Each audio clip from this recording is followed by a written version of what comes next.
কি বল? ওই যে দিদি মাঝে মাঝে কি ঝগড়া হতো? কি মাসে মাসে 10 দিন ঝগড়া হতো, সেটা তো দিতই না। উপরন্তু ঝগড়া আর অন্য সন্দেহ।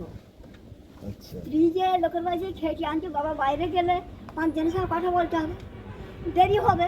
হ্যাঁ, সে উল্টো পাল্টা কথা, কাজে যেত না, লোকের কাছে চতুর্দিকে দেনাদুনি করে, দেনাদার আসলে ওকে ভিড়িয়ে দেবে, আবার উল্টো খেতে দিত অবস্থা দেখলে ঘরের মধ্যে? আমরা এসে দেখলাম মানে কিছু তার মানে আমি তখন বাইরে বেরিয়েছি আর চাল্লানি বেরিয়ে হতো শুয়ে দিকে বেরিয়ে তাও আমার ভাইপোকে ডাকতে গেছি। আমার ভাইপোকে যখন ডাকতে গিয়ে ডাকলাম এ দেখি কাটাই নিয়ে তখন ছুটছে। এই ঘরের মধ্যে? এই ঘরের মধ্যে এটা হয়েছে, মার্ডারটা হয়েছে এই ঘরে। কাকে মেরেছে? ওই স্বামী স্ত্রীকে মানে ইয়েকে ছেলেকে আর বউকে মেরেছে। দুটো ছেলেকে বউ? আগে দুটো ছেলেকে মেরেছে, বউকে মেরেছে, ছেলেকে মেরেছে। তা মারার পর এবার হচ্ছে ছোটোটাকে মারবে বলে ছুটছে। তাহলে এই দাদা দাদা কী হয়েছে বলে, আমার কোনো বলে তোমার কেটে ফেলবো বলে আমি আবার চলে ইয়ে করলাম। আমি বলি শুনেছি।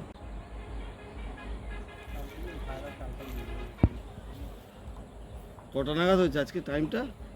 ওটা হয়েছে রাত্রি 1:45টার সময় চেষ্টা হয়েছে। রাত্রিরে? রাত্রি 1:45।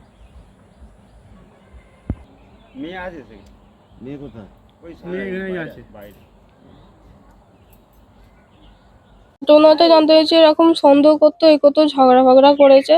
তারপর আমার খবর গেছে যে এরকম কি রাত্রেবেলায় মেরেছে। তোমার মা বাবার মধ্যে কেন সন্দেহটা করতো কেন? সন্দেহটা স্বামী স্ত্রীর এর মধ্যে, যেমন এর মধ্যে সন্দেহ ওরকমই করতো। কি করতো তোর বাবা, কি করতো? বাবা সেরকম কাজ ফাজ কিছু করতো না, মাকে খেতেও দিত না, মা পরের বাড়ি কাজ করে খেত। ওই নিয়ে আমার দুটো ভাইকে চালাতো। আমার ভাইটা ওই চুলের কাজ করে, ছোট ভাইটা স্কুলে কিছু যায় না, এ করে না। তোমার মানে মাকে সন্দেহ করতো কারণটা কি? মাকে সন্দেহ করতো আমার ঠাকুমার জন্য। আমার ঠাকুমা প্রথমে বলতো যে আমার দাদুকে মেরেছে, এই করেছে আমার দাদুর সাথে। তারপরে আরো নানান ধরনের কথা। কি হয়েছে এখন কি জানতে পারছো?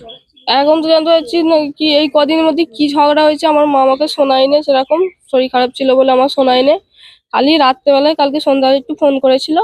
আমার বাবা নাকি বলেছে ওদেরকে মেরে আমি শান্তি পাবো, ভাত খাবো। কি ঘটনাটা কি করেছে এখন কি জানতে পারছো? এখন তো জানতে পারছি না, কেউ সন্তান ওই যেমন ডাক্তার ফাক্তার দেখাতে যায়, খালি ওই সন্দেহ যে এরকম।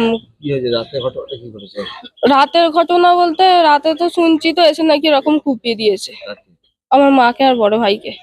ছোট ভাই বাঁচাতে করতে গেছিল, তো ছোট ভাই দৌড়ে চলে গেছিল, ওর হাত কেটে গেছে। আর তোমার বাবা এখন কোথায়? বাবা তো না হসপিটালে ভর্তি আছে, বিষ খেয়েছে, যেটা এসে শুনছি আমি। বারবার কেন অশান্তি হতো তোমার মা বাবার মধ্যে?